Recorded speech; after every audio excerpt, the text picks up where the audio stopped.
Old Line Watches. Hey there, welcome to Old Line Watches. With you as always is Jeremy, your old man from the Old Line state of Maryland. And today we are reviewing the second Graham I've had on this channel, the Silverstone GMT. This is a used watch. It is 10 years old, give or take. So it is got some scratches. It's not on the original strap, and it's not really a review of a watch you can just easily go out and buy somewhere, but it's cool and I like it, and sometimes that's good enough for me. All right, so without further ado, let's turn this thing around and get going.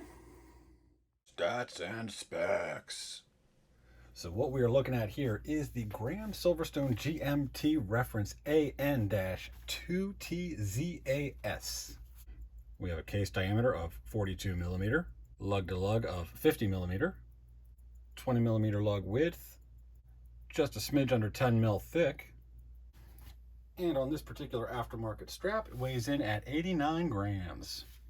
It is powered by a Graham caliber G1714, which is a base ETA 2893-2 with Graham's in-house GMT module on top of it.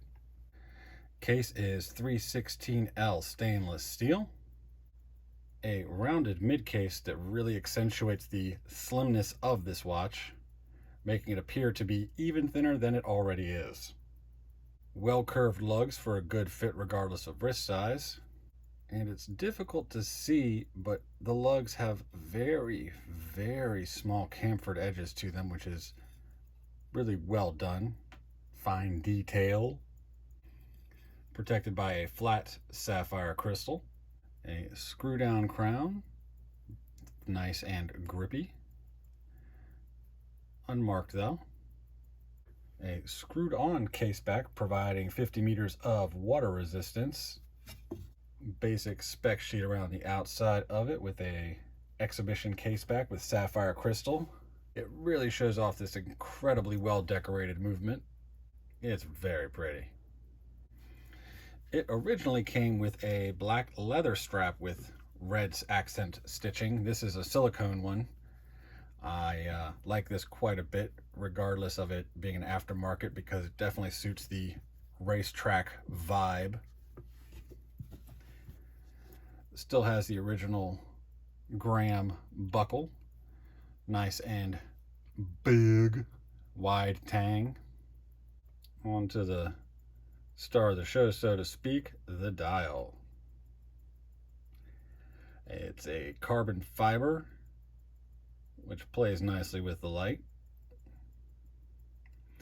Graham Silverstone printed up above the 12 with GMT and kind of raised print and automatic below that.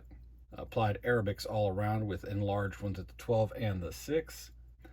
7 is obliterated by that date window. We'll come back to that. And the chapter ring features Arabics at the 5s. It has loomed hour, minute, and second hands. The hour and minute hands are obelisk style and with a nice polish to them. The second hand is a needle type with a little red tip on the second hand there. The GMT hand is unloomed and is black except for the red open tip of it. Very legible, but not at night.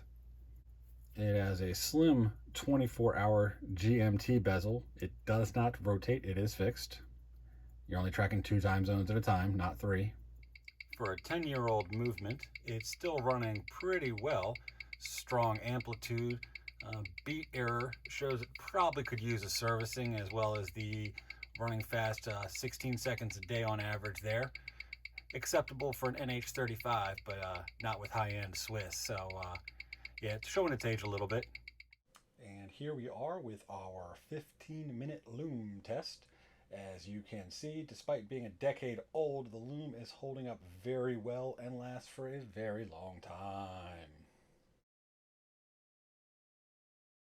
Props and slops. Props. It is extremely well made, as you would expect from a higher end brand like Graham.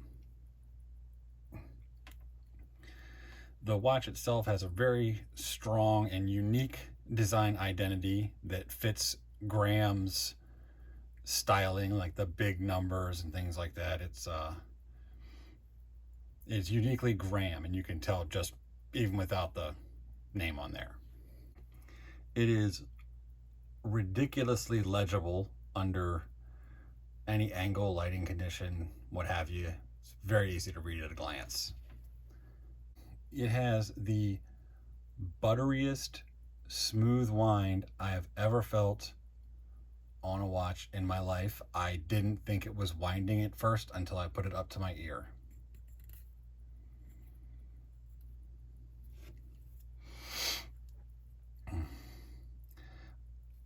And this is just a personal thing. The dial, the numbers kind of float on the dial. It doesn't transfer well to video, but it looks really, really cool. And it slops. That date window is amateur hour at best. It's an afterthought. It would have been so much better off without it at all. The lack of loom on the dial itself, I would have loved for these numbers to be loomed. It would have looked so dope. Unsigned crown. Come on, guys. The bottom line. And bottom line, when this came out around 2012 or 13, it retailed for about $4,500. Towards the end of its run, it was on gray marketplaces for around half that, and in the aftermarket, as you're only going to find used at this point unless you miracle into some new old stock, seemed to pop for around $1,000 to $2,500 depending on condition and whether it's got the box and papers, things like that.